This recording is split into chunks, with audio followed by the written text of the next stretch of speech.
Wait, you're going to sleep in there? I was supposed to be house-sitting with my niece at my elder brother's house while he and his wife were on a trip. As we were joyfully discussing our plans for the following day, my niece reached for the closet door, signaling her intent to go to bed. She slid into the closet without a moment's hesitation, leaving me surprised. When I rushed to grab her arm, she looked up at me with a puzzled expression.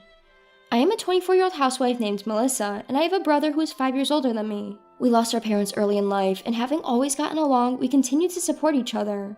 That didn't change even after we each got married, and we still maintain close family ties. My in-laws are great, but they live in Alaska, a plane ride away, so we can't rely on them easily. My brother, Sam, and his wife had a shotgun wedding. After clashing with her parents, she has been estranged ever since. With no nearby relatives to rely on, our relationship has been one of mutual support without reserve. It was only strengthened when Sam and his wife had a daughter, and 4 years later, a girl was born to my family as well. The daughters, who lived in the same city, grew up close, almost like real sisters. As the years went by and my niece Sarah was about to turn 10, Sam told me about his plans for a 10th wedding anniversary trip. If it's okay with you, Melissa, could you look after Sarah while we're away? It's just a short overnight trip nearby, but we thought it'd be nice to spend some time alone. I was only too happy to oblige. When we discussed dates and when I asked when I should pick Sarah up, he shook his head as if I didn't understand. It seemed that he wanted me to stay over at his house with Sarah, concerned about leaving the house empty for security reasons. I teased him about being overly worried, but finally gave in. I decided to stay over alone, leaving my daughter, who still has a little anxiety about sleepovers, with my husband. The day of their anniversary trip came as planned, and I went to stay at Sam's house. I held Sarah's hand as we waved goodbye to her parents. She looked a bit uneasy, watching their backs, but our house-sitting adventure was about to begin. I originally planned to bring my daughter over and have my husband pick her up at bedtime, but Sarah adamantly refused, so I gave up. I know she enjoys playing with my daughter, and although she won't tell me why she doesn't want her here today, there must be some reason. So, to cheer up a disappointed Sarah, I promised to take her to my house to play after breakfast the next day, which made her eyes light up. Sarah usually tailors her play with my daughter, so I brought some slightly complex games and puzzles that adults could enjoy as well. As I spread them out, I asked her what she wanted to play with. We spent her time playing games and cooking dinner together, but throughout, Sarah stayed close to me, constantly glancing around nervously. At first, I thought she might be lonely without her parents or still nervous, but her behavior didn't change even after a few hours. So I asked her if something was bothering her. But no matter how many times I asked, she said, "No, it's nothing," and she didn't tell me what was on her mind. Sarah's behavior seemed like she was on guard against something invisible. Only when it was time for me to go to bed did I finally understand what that meant. Sarah changed into her pajamas, opened the door of the closet with a smile, and said that she was going to sleep early today and leave for my house in the morning. In the closet, there was a bed. I couldn't figure out when it had been prepared. As I was trying to grasp the situation, Sarah quickly laid down on the bed and said goodnight while trying to close the door. "Hold on, Sarah, are you going to sleep in there?" I asked, my voice raising with surprise, to which Sarah answered with a serious face. "Yes, but it's okay. I'll leave it open just a little. If I hear anything, I'll wake up right away." Hiding my confusion, I invited Sarah to sleep with me. After some hesitation, Sarah finally agreed and joined me in my bed. She said that she wanted to leave the bed in the closet as a hiding place. I didn't understand why, but I told her it was absolutely fine. As cheerfully as possible, I asked her why she needed a hiding place.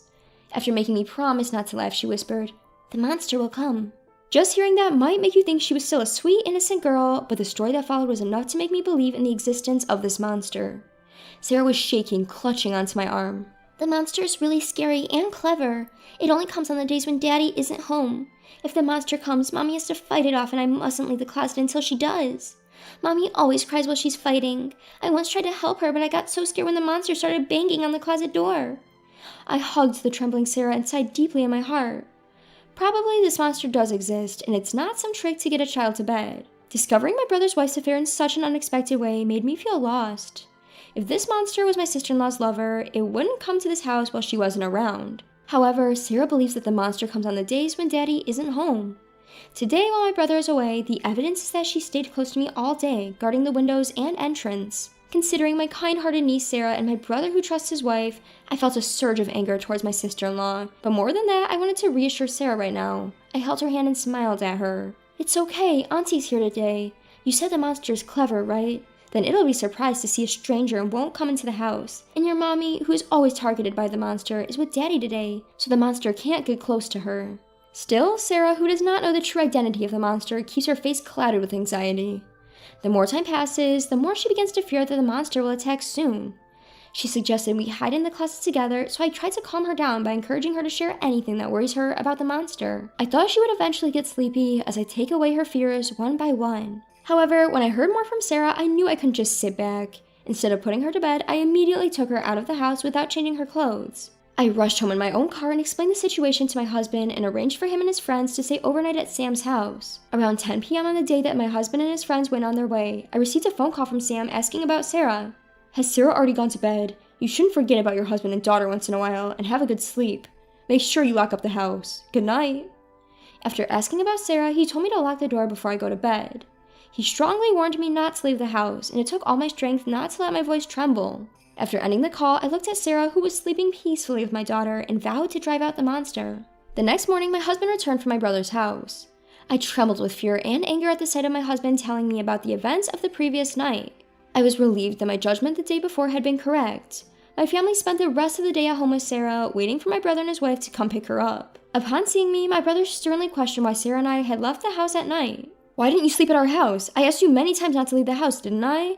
You said you understood, but what were you thinking when you just went home on your own?" The protest from him, accusing me of breaking my promise, made me feel uncomfortable.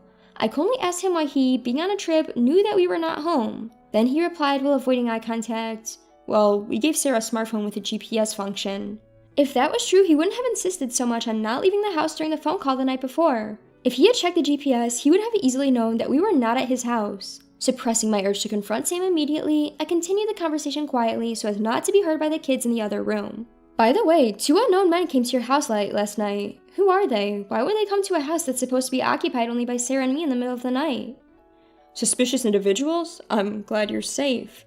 His voice was trembling, but it was not from the fear of the suspicious individuals or the relief that his daughter was safe.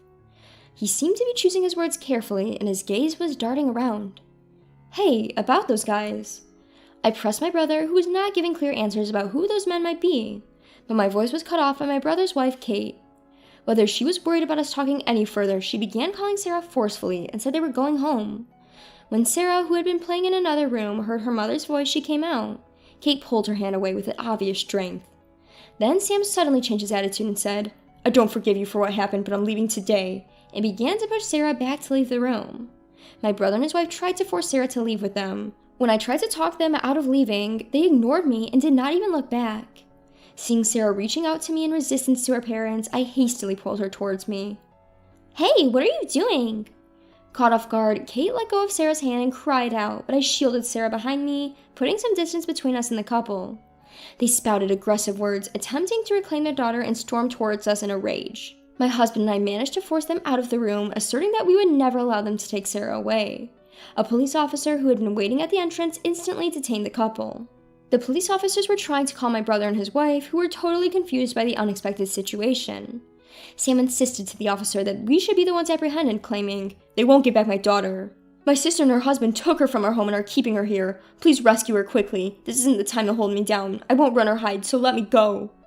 Our daughter, who had noticed the commotion and came out, hid behind me and spoke with Sarah in a baffled manner, discussing that she was not looked up at all. Not sure whether Sam heard their conversation, but he sternly told Sarah to come with him. But she was too frightened by her father's intense anger to leave my side. Kate simply stood quietly next to the officer, glancing at my brother as if she had something to say to him and Sarah, but didn't. When my brother, who was causing a scene at the entrance, was completely restrained by the officer, my husband held up his smartphone in front of my brother's eyes. Noticing this, I told Sarah and our daughter to wait again in the previous room and close the doors to keep the sound from leaking. Once my husband confirmed this, he silently started playing a video he had filmed at my brother's house the night before. Upon seeing it, the couple's faces instantly turned pale. The video began with the house key slowly turning and 2 men, apparently using a duplicate key, quietly entering the room. The men, in a good mood from their appearance, greeted my husband and his friends, mentioning my brother's name. "You guys are guests too, huh?" they said. One of them joked, "Hey, how much did you pay? He said I could get a 30% discount because the woman is his own sister, haha." They looked at my husband and his friends with a smirk on their faces. When my husband's friend gave a vague response, avoiding a direct answer, one of them boasted about the specific amount of money. He said that they were good friends with my brother and his wife and that they were able to get a discount from them. They continued, "We're lucky we get to play with the kid today, too." And the man's profile as he laughed was hideously villainous, to the point where calling him a monster would be an insult to a monster. I couldn't see the screen from where I was, but the audio alone was enough to give me goosebumps. Afterwards, my husband's friend started grilling the men, asking if they often visited his house and if they always came in pairs. They seemed to notice something was amiss and started asking where Sarah and I were. Upon seeing my husband's angry expression as he stated we weren't there, they seemed to finally realize the situation. Realizing they were not among friends, the men hastily fled. It was unclear whether they hadn't noticed my husband's recording until the end or if they had intentionally not disclosed it. It seems like my brother, who is supposed to be a close friend of them, has never heard of the video before. He is trembling. He desperately insisted he knew nothing and was being framed. Until I watched the video, I thought my brother was innocent and that my sister-in-law had planned everything. But there's clear evidence in the video that my brother Sam handed over to me and little Sarah. No one was convinced by him pretending to know nothing, and he was taken away by the police. Kate was pretending to have no involvement, but the officers who had previously heard from Sarah had many questions for her, so they requested her to come along, and thus Sam and Kate were both taken into custody. Later, during the police investigation, Sam and Kate confessed everything and were arrested on the spot. Apparently, Kate used to invite men over to her house on the nights when Sam was working and received money. Once she realized there was a particular demand for children, she took advantage of Sarah, making sure not to violate the law. To help her mother, who was being bullied by some nasty people, innocent Sarah did as she was told and posed for photos. These were mere pictures of a child with no suggestive connotations whatsoever. Kate would take these innocent photos with a disposable camera, have them developed, and then show them to her clients, instigating a kind of bidding war. Moreover, she would only lend out the photos, never selling them. As much as I despised her for this, if that was all there was to it, it should have ended as a matter of no concern to my husband and me. When Sam noticed Kate's business, he didn't scold her or try to protect their daughter. Instead, he started to gather men who would become their clients. He figured that if he increased the number of employees, the revenue would also increase. With this simple logic, he decided to involve me in his business. Of course I would never agree to this if he simply asked. So he came up with a plan to force me to work and used photos from the scene as a continued threat. Thus, they carefully picked a day when the neighbors were not around and locked me and Sarah in their house. Then they exchanged their house key for a large sum of money and left on a vacation to prove they had nothing to do with what was happening. What Sam and Kate didn't foresee was Sarah, who used to obey Kate's every word, revealed the situation to protect me. Sarah didn't understand most of the conversations happening at home, but she knew that the nasty people were targeting us. She confided in me, and that's when the hellish situation in Sam's house was exposed. That night, after learning about Sarah's situation, I asked my husband to capture the nasty people's activities on camera. Their unguarded information spill helped the police to act immediately after I reported them. At the same time, I made a report to the Child Welfare Services to ensure Sarah's safety. We informed the police about Sam and Kate coming to our house and had them arrested, finally protecting Sarah from the two of them. My brother and sister-in-law, who were arrested on severe charges such as violations of child welfare laws and the laws to prevent prostitution, did not escape imprisonment despite being first-time offenders. The pictures of the child that had been taken and stored over several years were deemed particularly egregious. Once an image is leaked on the internet, it can never be removed completely. I was chilled to the bone when the police told us this, but luckily, because Kate hadn't digitized the photos of Sarah or sold them and had kept them securely stored, we were able to prevent any leaks. I don't understand how my once kind and reliable brother Sam could turn into such a horrific person. We had been helping each other out normally up until then, and it scares me that we had no idea he had become so twisted. Anyway, I hope they will face the reality of what they had done. After the arrest of Sam and Kate, the monsters who were likewise questioned by the police later seemed to argue that they were innocent since it was just an attempted crime. However, the fact that someone's child's photograph was found in their house and that they seemed to be involved in some kind of other crimes confessed by Sam and Kate during the investigation led to their arrest on multiple charges as well. After dealing with the monsters and their associates lurking around us, we then inquired at the Child Protective Services about what would happen with Sarah. With both her parents arrested and no one to care for her, it was decided that Sarah would be taken away from her parents, who were absolutely unfit as guardians. That was a relief, but Sam and I don't have parents, and my sister-in-law's family has cut all ties. We learned that if we can't find someone who's willing to take her in after reaching out to the family of my sister-in-law, she would have to go to a foster care facility. After consulting with my husband, we decided to adopt Sarah.